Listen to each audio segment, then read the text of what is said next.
toutes les semaines, sans plus voir aucun ami, tout ça. J'avais que des rendez-vous à seulement 17 ans, 18 ans. Donc on se dit... Profiter comment? Kenji Girac brise le silence et la France retient son souffle. La vérité derrière sa rupture avec Soraya fait trembler le pays. L'idole, au sourire d'or, celui qui a conquis le cœur du public avec sa guitare et sa voix de feu, révèle enfin ce que personne n'osait imaginer. Derrière l'image parfaite du gitan, joyeux se cachait un homme tourmenté, brisé par une histoire d'amour, devenu champ de bataille depuis des mois. Les rumeurs couraient, les regards s'évitaient, les médias flairaient un drame.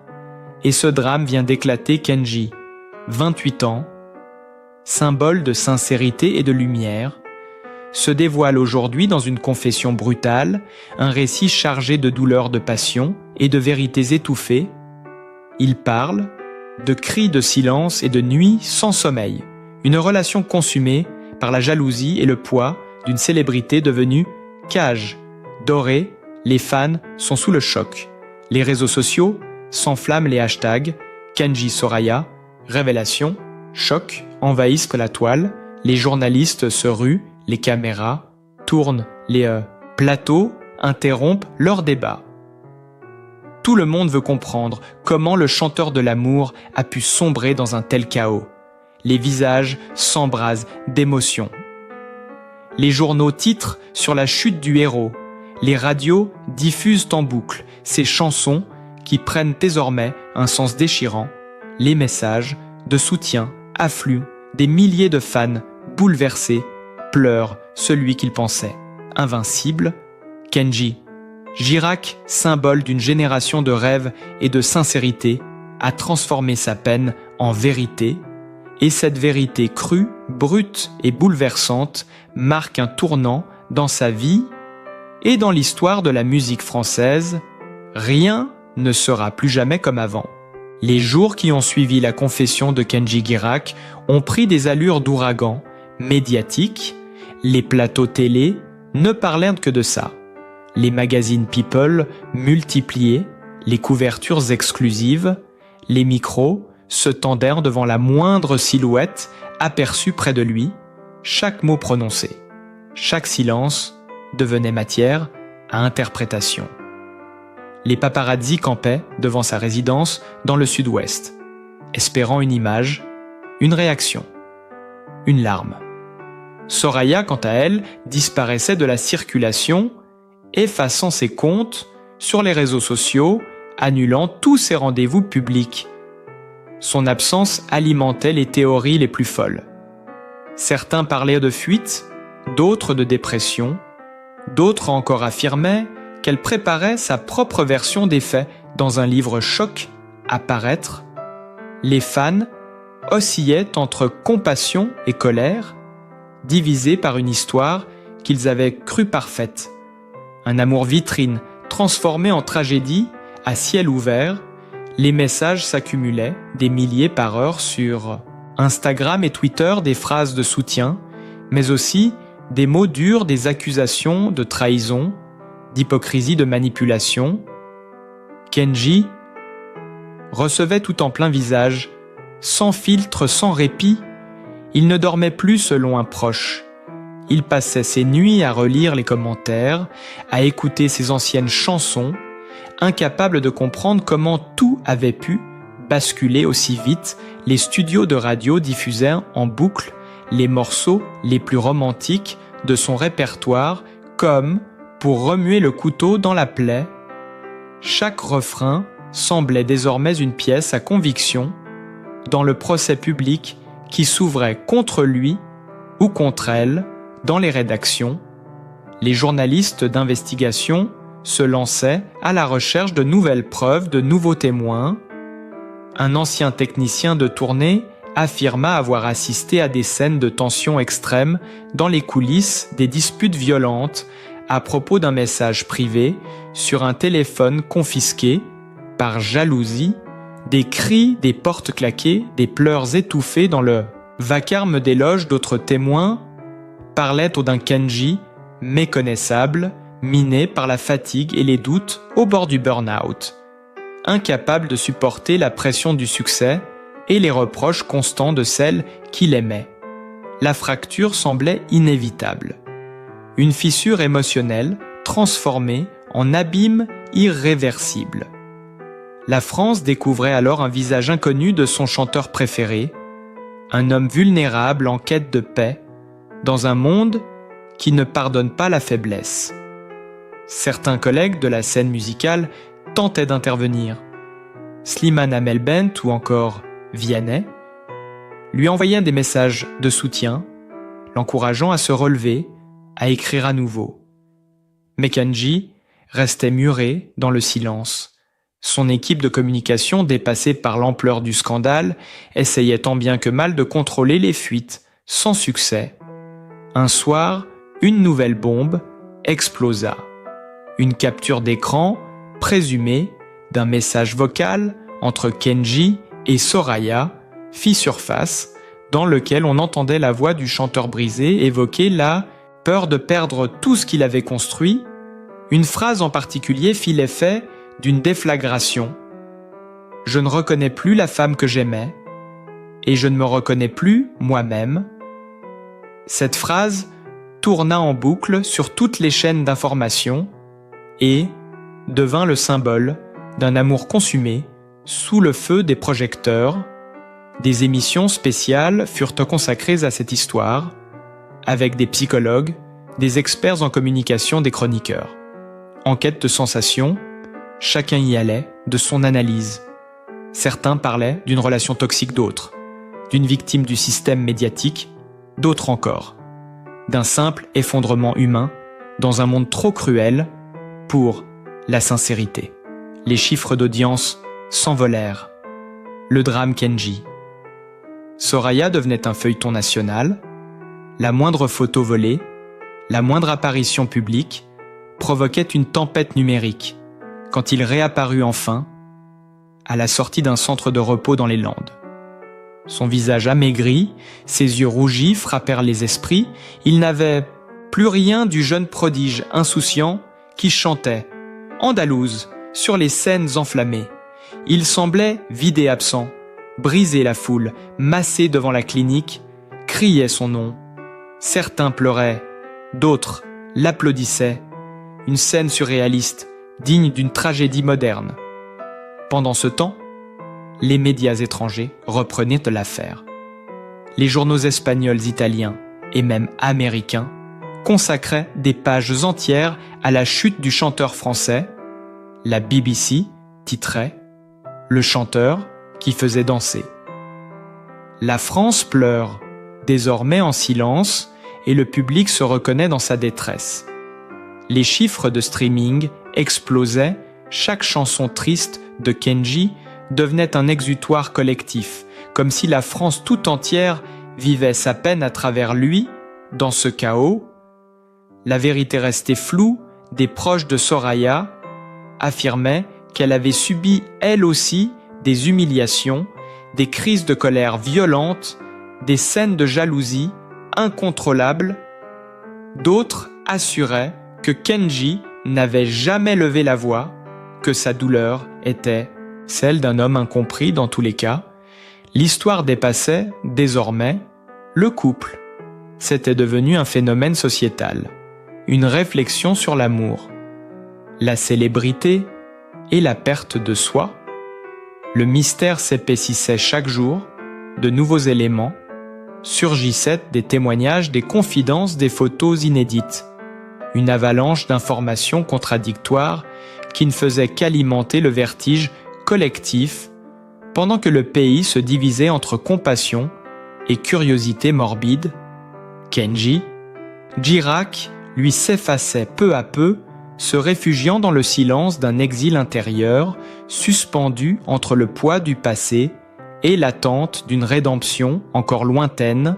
Les semaines suivantes constatent qu'on plongeait Kenji Girac dans une spirale encore plus vertigineuse. Les médias refusaient de lâcher prise. Chaque jour, un nouveau titre, plus violent, plus intrusif, envahissait les kiosques. Kenji s'effondre la descente aux enfers du chanteur adoré, ou encore Soraya brise son silence, une guerre de vérité qui fait trembler les fans. Les émissions matinales ouvraient sur des débats tendus. Les chroniqueurs s'arrachèrent les dernières confidences des proches. Chaque mot prononcé par l'un ou l'autre devenait une arme, une preuve ou un prétexte. À scandale, la tension atteignit son comble lorsqu'une journaliste d'un grand hebdomadaire publia un article explosif affirmant détenir des échanges de courriels intimes entre Kenji et Soraya, révélant une série de mensonges, de promesses brisées et de confessions bouleversantes.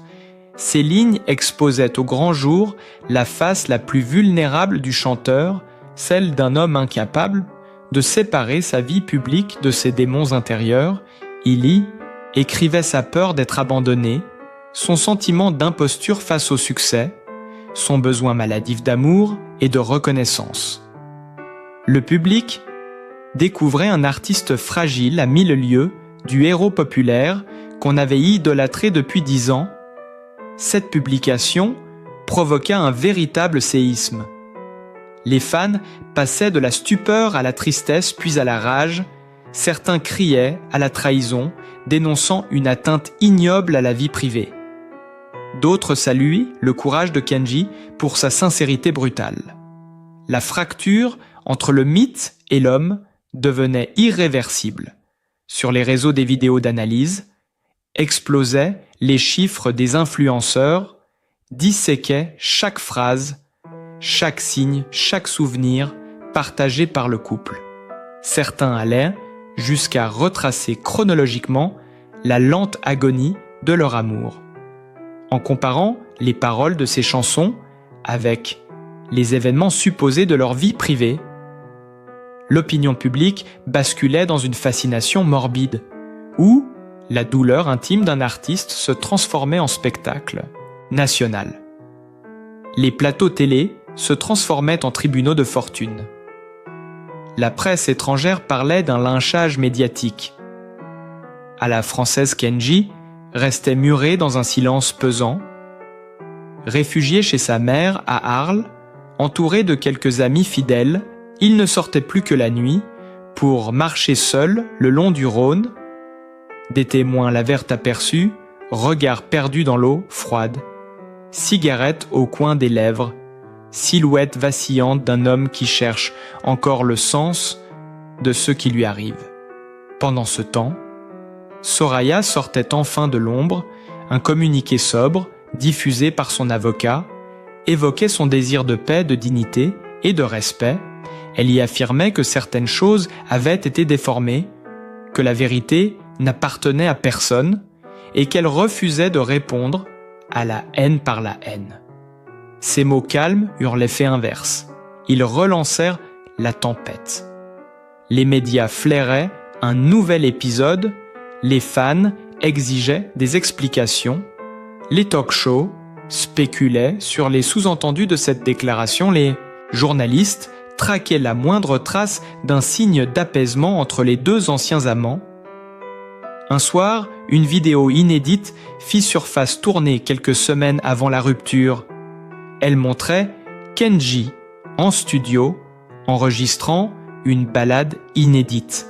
Sa voix cassée tremblante, répétant sans cesse les mêmes mots.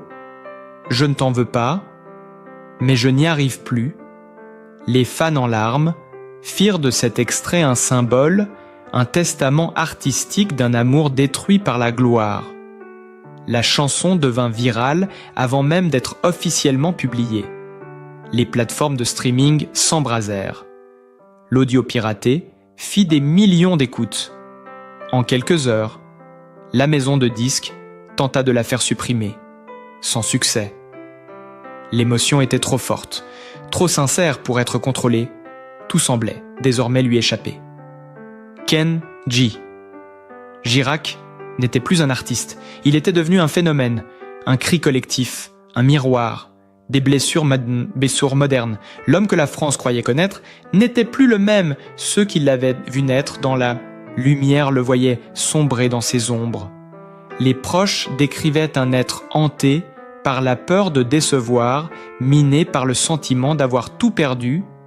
il passait des heures enfermé à composer des mélodies sombres, griffonnant des mots sans fin, sur des carnets froissés, une musique de solitude née du vacarme de la chute, pendant que dehors, les caméras guettaient le moindre signe de vie.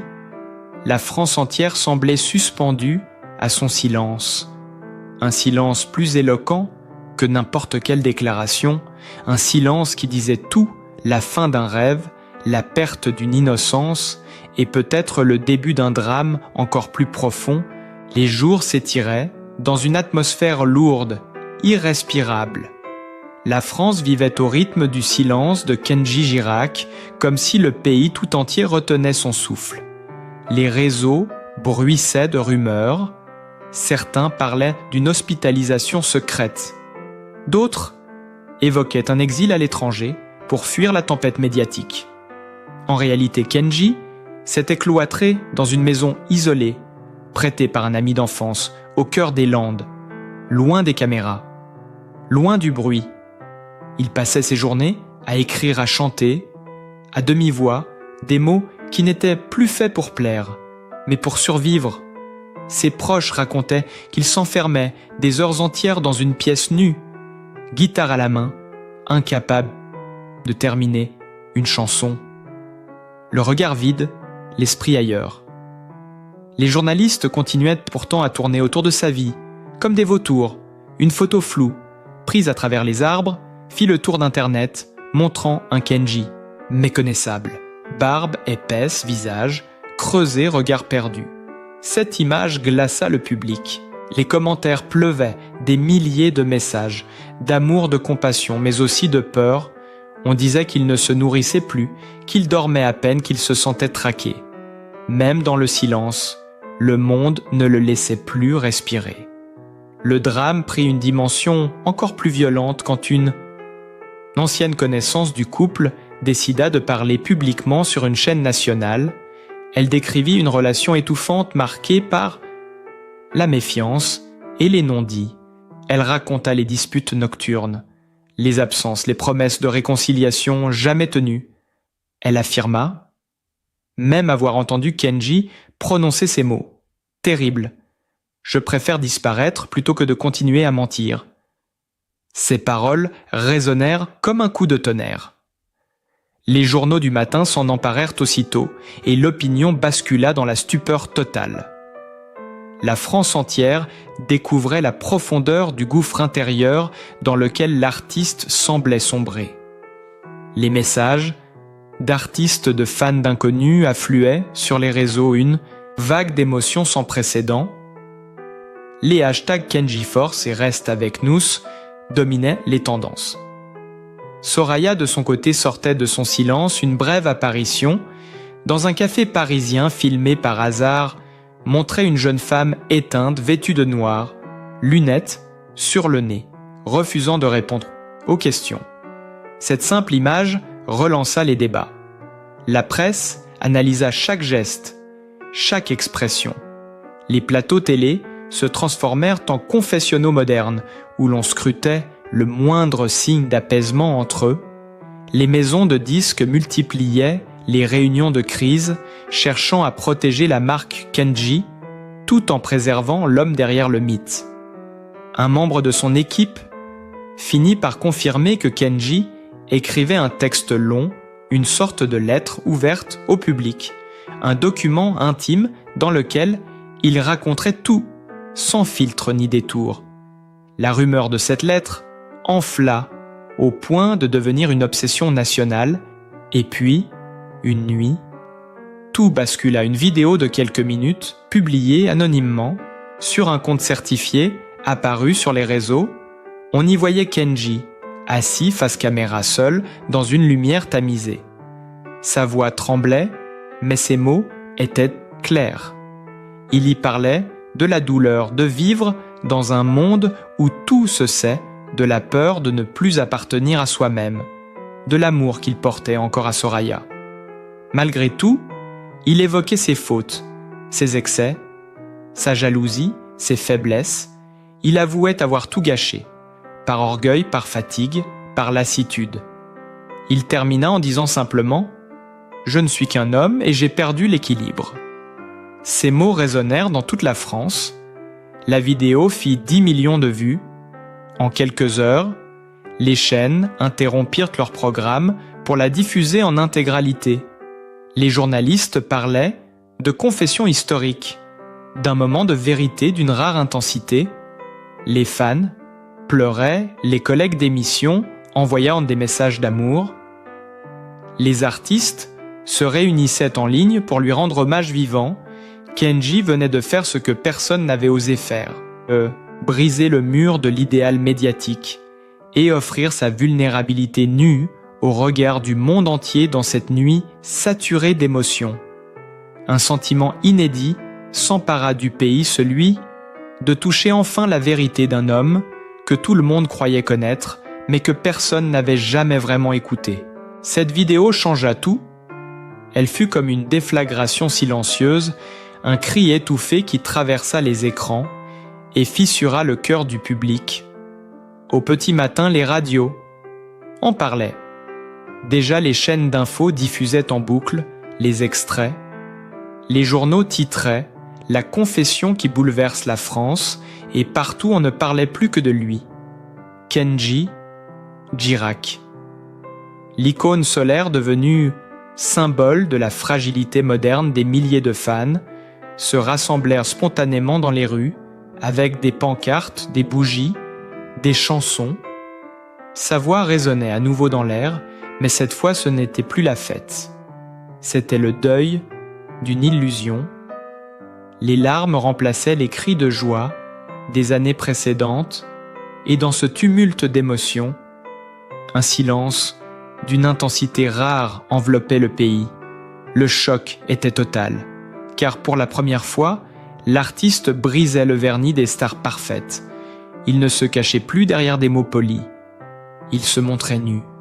Vrai brisé, les révélations de cette vidéo firent apparaître des détails que personne n'avait soupçonnés.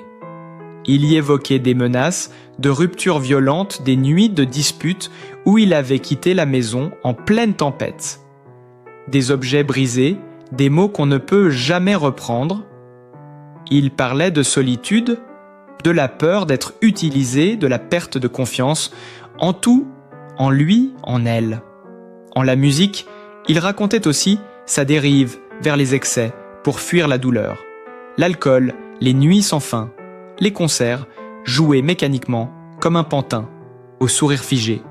Tout cela étouffé dans le bruit des applaudissements. Il disait avoir été piégé dans un rôle, celui du garçon parfait de la star. Au cœur pur, incapable d'exister, autrement que pour plaire. Il avouait s'être perdu à force de vouloir sauver une image qui ne lui appartenait plus. Cette honnêteté brutale fit vaciller la frontière entre l'artiste et le mythe. Les fans, bouleversés, lui envoyèrent des milliers de lettres, des messages de soutien, des dessins. Des vidéos de remerciements sur TikTok, Instagram et Twitter, chaque mot de sa confession devint un refrain, chaque larme un symbole. La France entière semblait se réveiller dans un mélange d'admiration et de honte. Admiration pour son courage, honte de l'avoir poussé jusqu'à l'effondrement. Les personnalités publiques prirent de position. Amel Bent parla d'un geste salvateur. Vianney écrivit une lettre ouverte dans laquelle il le remerciait d'avoir rappelé que derrière chaque chanson, il y a une vie qui saigne. Des psychologues furent invités sur les plateaux pour analyser le choc collectif, des débats, s'ouvrir sur la pression des réseaux, sur la tyrannie de l'image, sur la solitude des artistes dans un monde qui les dévore à force de les aimer, mais pendant que la France commentait, disséquait, s'émouvait, Kenji lui restait absent. Il avait disparu de la circulation de nouveau. Aucun mot. Aucune trace. On disait qu'il s'était envolé pour l'Espagne pour se réfugier dans une communauté, loin des regards d'autres, affirmait qu'il se trouvait dans un centre de désintoxication, discret près de Toulouse, la vérité restait floue, mais l'écho de sa confession continuait d'enfler chaque jour. un peu plus. Soraya, elle aussi, sortit du silence dans une déclaration écrite, sobre, empreinte de tristesse. Elle reconnut ses torts, parla d'amour et de regret. Elle écrivit qu'elle n'avait jamais voulu sa chute, qu'elle espérait seulement la vérité et la paix entre eux. Ces mots calmes et sincères firent très pleurer les fans. Une dernière fois, on comprit alors que leur histoire n'était pas celle d'une trahison, mais d'une lente usure sous la pression du monde, une histoire humaine trop humaine que la célébrité avait transformée en drame national. Les journaux titrèrent « La réconciliation impossible ». Les talk-shows parlèrent de catharsis collective et dans ce tumulte de larmes et de lumière, la figure de Kenji Girac changea pour toujours. Il n'était plus seulement le chanteur populaire, il était devenu une voix de vérité, un miroir des blessures cachées de toute une génération. Les fans continuaient de chanter ses paroles dans les rues comme une prière muette, espérant qu'il les entende. Quelque part dans son exil, un peuple entier attendait son retour suspendu à un silence qui résonnait plus fort que la musique, silence qui plane encore aujourd'hui au-dessus de la France, n'est pas seulement celui d'un chanteur disparu des plateaux, c'est celui d'un homme qui cherche à renaître. Car au fond, peut-être que cette histoire n'a jamais été une chute, mais une métamorphose, celle d'un artiste qui a osé se dépouiller de tout pour retrouver son âme. Dans les rues, dans les chœurs, dans les chansons qu'on fredonne encore à voix basse, Kenji Girac vit toujours, pas comme une star, mais comme un symbole de vérité, de douleur et de courage. Et quelque part dans un coin du monde, il écrit, peut-être déjà, les premières notes d'un nouveau départ. Si cette histoire vous a touché, si vous aussi avez ressenti ce frisson, cette émotion brute, abonnez-vous à la chaîne, laissez un commentaire pour partager ce que vous avez ressenti. Et surtout, activez la cloche pour ne manquer aucune nouvelle révélation, aucune histoire vraie, aucun cri du cœur. Parce qu'ici, chaque voix compte et parfois, une simple histoire peut changer une vie.